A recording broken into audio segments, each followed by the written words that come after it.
સમાચાર સવારમાં તમારું સ્વાગત છે। આજના તાજા અને મુખ્ય સમાચાર જાણીએ તે પહેલા ચેનલને સબસ્ક્રાઇબ કરી લો। ગુજરાતના વાતાવરણમાં આવશે પલટો। ગુજરાતના વાતાવરણને લઈ હવામાન વિભાગે આગાહી કરી છે। આગામી 5 દિવસોમાં બેવડી ઋતુનો અનુભવ થશે। આગામી 3 દિવસમાં ઠંડી અને બીજા 3 દિવસોમાં ગરમીનો અનુભવ થશે। ઉત્તર ભારતમાં હિમવર્ષાને કારણે પહેલા ઠંડી પડશે, જેના 3 દિવસો બાદ તાપમાન વધશે અને ગરમી પડશે, જેના કારણે રાજ્યમાં બેવડી ઋતુનો અહેસાસ થશે। હાલ આગામી 3 દિવસ રાજ્યમાં ફરીથી ઠંડીનો અનુભવ થશે। વડાપ્રધાન નરેન્દ્ર મોદી આવતીકાલે ₹48,000 કરોડથી વધુના વિકાસ કાર્યોનું લોકાર્પણ અને ખાતમુહૂર્ત કરશે। વડાપ્રધાન નરેન્દ્ર મોદી આવતીકાલે 25 તારીખે રાજકોટ ખાતે કેન્દ્ર અને રાજ્ય સરકારના વિવિધ વિભાગો હેઠળ ₹48,000 કરોડથી વધુના અનેક વિકાસ કાર્યોનું લોકાર્પણ અને ખાતમુહૂર્ત કરશે। આ વિભાગોમાં આરોગ્ય અને પરિવાર કલ્યાણ વિભાગ, બંદરો, પાવર, પેટ્રોલિયમ અને કુદરતી ગેસ, માર્ગ અને મકાન, પાણી પુરવઠા, પ્રવાસન, રેલવે, NHAI અને ઉર્જા અને પેટ્રોકેમિકલ્સનો સમાવેશ થાય છે। ગુજરાતીઓ ગુજરાતીમાં જ નબળા। એક અહેવાલ મુજબ ગુજરાતીઓ ગુજરાતી ભાષાનું જ મહત્વ ઓછું કરી રહ્યા છે। હજુ 21 તારીખે જ આપણે વિશ્વ માતૃભાષા દિવસની ઉજવણી કરી છે, પરંતુ આંકડા કહે છે કે દર વર્ષે 1 લાખ જેટલા વિદ્યાર્થીઓ ગુજરાતી વિષયમાં નાપાસ થાય છે। પરીક્ષા આપનાર વિદ્યાર્થીઓ પૈકી 15 થી માંડીને 26% જેટલા વિદ્યાર્થીઓ ગુજરાતી વિષય સામે હારી જાય છે। માતૃભાષાને બચાવવા માટે કેવા પ્રયત્ન જરૂરી છે, કોમેન્ટ કરીને જણાવશો।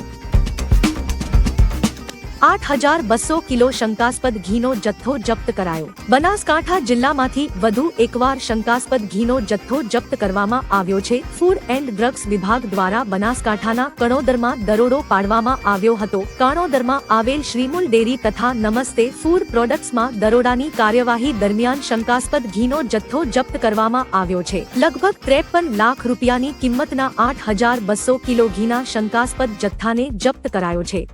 આગળ મહત્વના સમાચાર હજુ બાકી છે, તેની શરૂઆત પહેલા વિડીયોને લાઇક કરીને તમારો સહકાર આપો। ગુજરાતના વિદ્યાર્થીઓ માટે સારા સમાચાર। બોર્ડની પરીક્ષા આપ્યા બાદ વિજ્ઞાન પ્રવાહમાં રસ દાખવતા વિદ્યાર્થીઓ માટે સારા સમાચાર છે। સરકાર આર્થિક રીતે નબળા પરિવારોની વારે આવી વિજ્ઞાન પ્રવાહના અભ્યાસ માટે યોજનાઓ જાહેર કરી। આ યોજનાઓથી વિદ્યાર્થીઓ અભ્યાસ કરી શકશે, જેમાં સરકારે મુખ્યમંત્રી વિજ્ઞાન સાધના સ્કોલરશીપ, નમો લક્ષ્મી, કોમ્પ્યુટર લેબ અને વાહન વ્યવસ્થા યોજના અમલમાં મૂકી છે। આ યોજનાઓ અંતર્ગત વિદ્યાર્થીઓને અવર જવર માટેનું ભાડું પણ મળશે। ગૃહમંત્રીએ પીએમ મોદીના વખાણ કર્યા। ગુજરાતના પ્રવાસે આવેલા પીએમ મોદી ગુજરાતમાં અનેક લોકાર્પણના કાર્યક્રમોમાં ભાગ લીધો હતો। ગુજરાતથી તેઓ પોતાના સંસદીય ક્ષેત્રમાં રાત્રે પહોંચ્યા હતા। અહીં તેમણે સીએમ યોગી સાથે રાત્રિના સમયે શિવપુર ફુલવારિયા લહરત્રા રોડનું નિરીક્ષણ કર્યું હતું। દિવસ દરમિયાન કાર્યક્રમોમાં ભાગ લેવા છતાં તેઓ રાત્રે આ રીતે સક્રિય જોવા મળ્યા હતા, જેના વખાણ કરતા ગૃહમંત્રી હર્ષ સંઘવીએ લખ્યું કે તમારાથી ઘણું જ શીખવું જોઈએ। ₹350 કરોડની કિંમતના હેરોઇન જપ્ત કર્યા। ગૃહમંત્રીએ ખાખીના વખાણ કર્યા છે। પોલીસે વેરાવળ બંદરના નલિયા ગોલી કિનારે દરોડો પાડી ₹350 કરોડની કિંમતના હેરોઇન ડ્રગ્સનો 50 કિલો જથ્થો જપ્ત કરવામાં સફળતા મળી છે। એસઓજી અને એનડીપીએસની ટીમે સમગ્ર ઓપરેશન પાર પાડી 9 આરોપીઓની ધરપકડ કરી છે। પોલીસની આ કામગીરીના વખાણ કરતા ગૃહમંત્રીએ તેમના ટ્વિટર પર ખાખીને અભિનંદન પાઠવ્યા છે। ગુજરાત યુનિવર્સિટી ઇન્ટરનેશનલ લેવલે ડિમાન્ડિંગ એવી નવી બીએસ ડિગ્રી શરૂ કરશે। નવા શૈક્ષણિક વર્ષથી પ્રવેશ અપાશે। ગુજરાત યુનિવર્સિટી દ્વારા નવી શિક્ષણ નીતિ અંતર્ગત એક નવી ડિગ્રી શરૂ કરવાની જાહેરાત કરી છે। ઇન્ટરનેશનલ લેવલે ડિમાન્ડિંગ એવી બેચલર ઓફ સાયન્સ એટલે કે બીએસની નવી ડિગ્રીની ગુજરાત યુનિવર્સિટી દ્વારા શરૂઆત કરવામાં આવશે અને નવા શૈક્ષણિક વર્ષમાં વિદ્યાર્થીઓને પ્રવેશ આપવામાં આવશે। યુનિવર્સિટી દ્વારા કોલેજો પાસેથી અરજી મંગાવાશે અને કોર્સ ચલાવવા માટે મંજૂરી આપવામાં આવશે। ગુજરાતને મળી મોટી ભેટ। વડાપ્રધાન નરેન્દ્ર મોદીએ ગુજરાતને વધુ એક ભેટ આપી છે। કેન્દ્ર સરકાર દ્વારા ભારતમાલા પ્રોજેક્ટ હેઠળ દિલ્હી મુંબઈ ગ્રીન એક્સપ્રેસ વેના વડોદરાથી ભરૂચ સુધીના 87 કિલોમીટર લાંબા હાઈવેના 3 પેકેજ રાષ્ટ્રને સમર્પિત કર્યા છે, જે વડોદરામાં મુખ્ય લોજિસ્ટિક્સ હબને જોડશે, જેના પરિણામે ભરૂચ અને અંકલેશ્વર વિસ્તારમાં નોંધપાત્ર આર્થિક વિકાસ થશે। આ રોડ નેટવર્કના કારણે લાખો વાહનચાલકોના સમયનો બચાવ થશે। જૂની પેન્શન યોજનાની માંગણીઓને લઈ આંદોલન। રાજ્યમાં છેલ્લા ઘણા સમયથી જૂની પેન્શન યોજનાની માંગને લઈ સરકારી કર્મચારીઓમાં આક્રોશ જોવા મળી રહ્યો છે। ત્યારે સરકારી કર્મચારીઓ ગઈકાલે ગાંધીનગર ખાતે પહોંચ્યા હતા। મોટી સંખ્યામાં સરકારી કર્મચારીઓ ગાંધીનગરમાં એકઠા થઈને વિરોધ કરી રહ્યા છે। વિરોધ પ્રદર્શનમાં જૂની પેન્શન યોજના, શિક્ષકોની કાયમી ભરતી અને 7મા પગાર પંચના બાકી રહેલા ભથ્થા આપવાની માંગણી સાથે વિરોધ પ્રદર્શન કરી રહ્યા છે।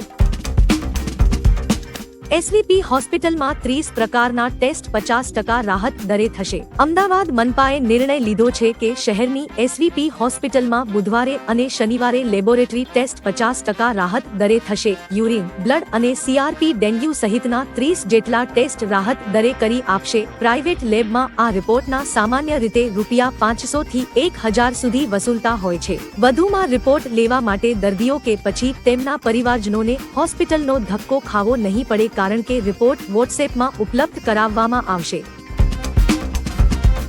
સુવાડી બીચનો 48 કરોડના ખર્ચે વિકાસ કરાશે। ગૃહમંત્રી હર્ષ સંઘવીએ માહિતી આપી છે કે સુરતના સુવાડી બીચનો 48 કરોડ રૂપિયાના ખર્ચે વિકાસ કરાશે। અત્યાર સુધી ડુમસ બીચ એકમાત્ર વિકલ્પ હતો। સુવાડી બીચને પ્રવાસન સ્થળ તરીકે વિકસિત કરાશે, જેથી લોકો દરિયા કિનારાનો આનંદ લઈ શકે। જરૂર પડે તો ત્યાં બસ સેવા પણ શરૂ કરવામાં આવશે। વિકાસ કાર્યથી આસપાસના લોકોને રોજગારલક્ષી લાભ પણ મળશે। મોટેરાથી ગાંધીનગર સુધીની મેટ્રોની પ્રી ટ્રાયલ રન શરૂ। મોટેરાથી ગાંધીનગરના ગિફ્ટ સિટી સુધી જોડતી મેટ્રોની પ્રી ટ્રાયલ રન શરૂ કરવામાં આવી છે। ગુજરાત મેટ્રો રેલ કોર્પોરેશને ઝડપી ગતિમાં કામગીરીને આખરી ઓપ આપ્યો છે। મોટેરા સ્ટેડિયમથી ગાંધીનગર સુધી આઇકોનિક મોડલ રૂટની મેટ્રો ટ્રેનની પ્રી ટ્રાયલ રન શરૂ કરવામાં આવી છે। આ મેટ્રો પ્રોજેક્ટ 32 કરોડના ખર્ચે નિર્માણ કરવામાં આવ્યું છે।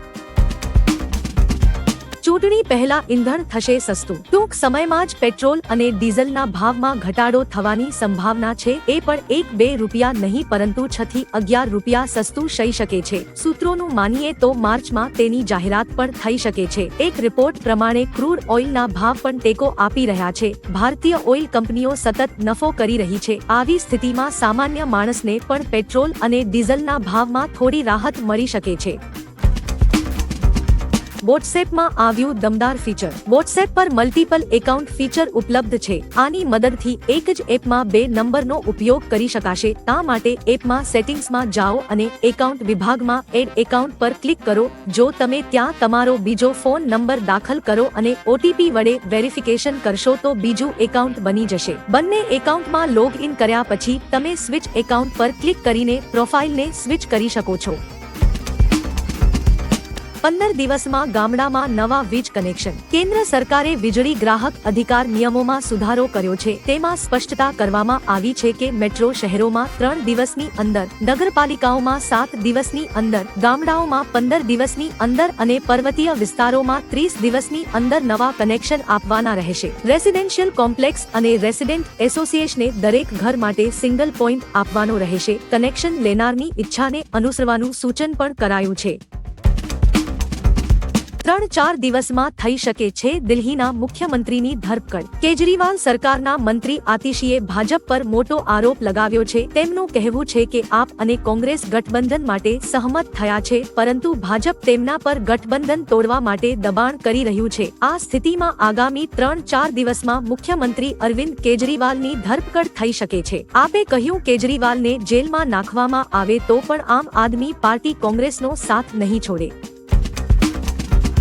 પીએમ મોદીએ સંત રવિદાસની પ્રતિમાનું અનાવરણ કર્યું। ગઈકાલે પીએમ મોદી તેમના સંસદીય ક્ષેત્ર વારાણસીના પ્રવાસે છે। અહીં 13,202 કરોડના પ્રોજેક્ટનું લોકાર્પણ કરનાર છે। ત્યારે પીએમ મોદીએ વારાણસી ખાતે સંત રવિદાસની પ્રતિમાનું અનાવરણ કર્યું હતું। ઉત્તર પ્રદેશના સીએમ યોગી આદિત્યનાથ પણ તેમની સાથે જોવા મળ્યા હતા। ઈસવીસન 1377માં વિક્રમ સંવત 1433માં મહાસુદ પૂનમના દિવસે સંત રવિદાસ જન્મ્યા હતા।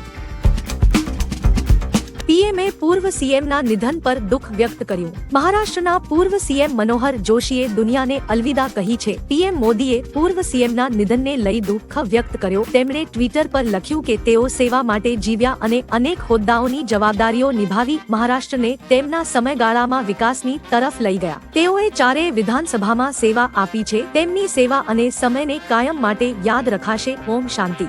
વિડિયો નિહાળવા બદલ આભાર. આવતીકાલે ફરી મળીશું સવારે 6 વાગ્યે એકદમ નવા અને તાજા સમાચાર સાથે. Good bye.